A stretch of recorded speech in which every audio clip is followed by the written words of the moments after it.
Hey guys, welcome back to a brand new video. It's us. Today I'll be showing you guys the best launch options for CSGO.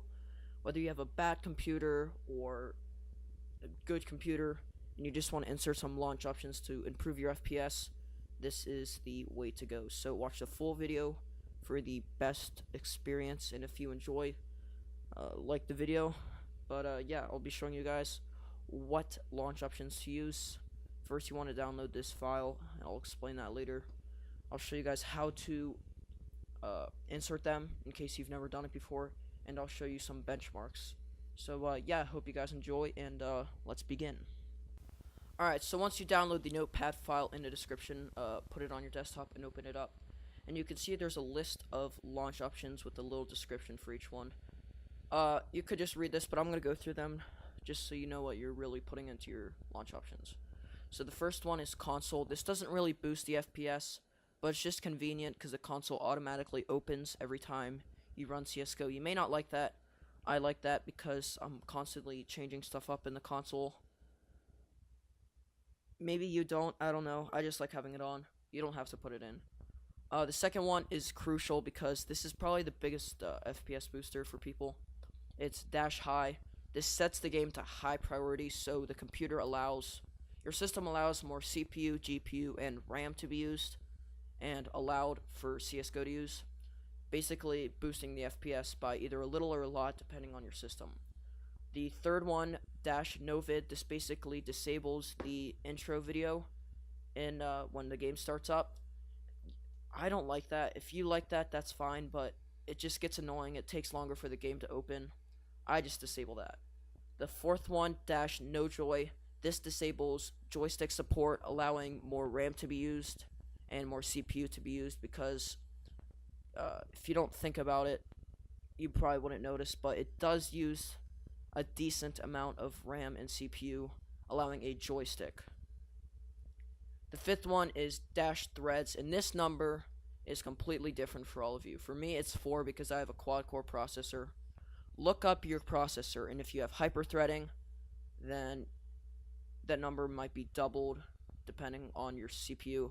I do not have hyper-threading, so I only have 4 cores, 4 threads.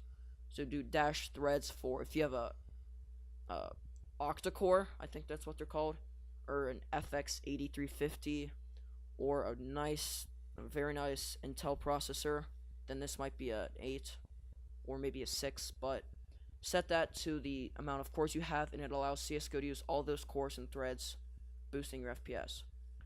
This one, I think this is number 6, is dash NOD 3D9EX.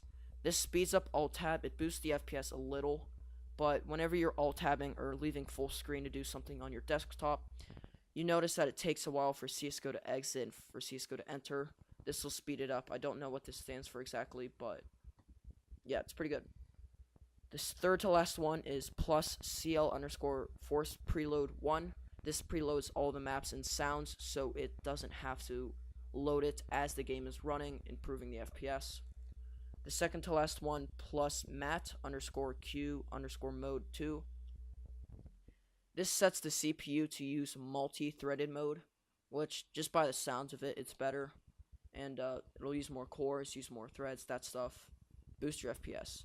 The last one, dash freak, or frequency, basically the longer term. Just set that to set that to the refresh rate on your monitor. It doesn't really boost your FPS, but it stabilizes it. So yeah, that's pretty much it. So if you've never done this before, open this, put it on this side. Right-click CSGO in your library, click Properties, click Set Launch Options. I'll just minimize this, and basically put all these in. Make sure you don't spell any wrong, because that will probably screw up your game. But it's pretty simple. Just type all these in, and once you're done, click OK, then run the game. So I'll show you some FPS trackers, or not FPS. I'll show you some benchmarks I took with all of these launch options and without, and yeah, show how much of a difference these really make.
Alright, so here are the results. They're also going to be in the notepad file.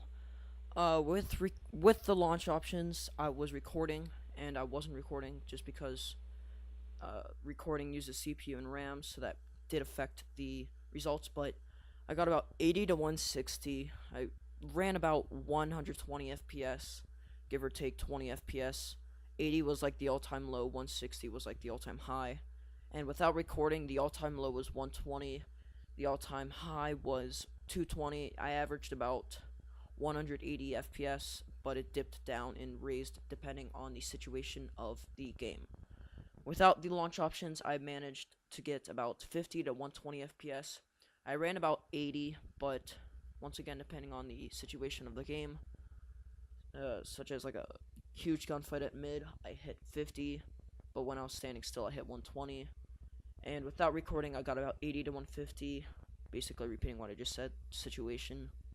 I got about 120 FPS average. So the launch options had a huge difference, about 40 FPS, and then here about 70 FPS. But depending on your system, they may have a little impact, they may have a huge impact, but basically with them, it helps a ton. So if you have a crappy computer that can barely run CS and you run on low settings and you still get low FPS, use these. You might be able to get that 60 FPS. Here are my specs right here. I probably would have gotten higher results, but one of the sticks of the RAM I own, I bought 8 gigabytes. One of the sticks is broken, so in this video I only had 4 gigabytes. Normally I get about 200 FPS plus with launch options. But yeah, that's pretty much it. Hope you guys enjoyed, and if you did, be sure to like and subscribe. But other than that, I'll see you guys in the next video. Peace.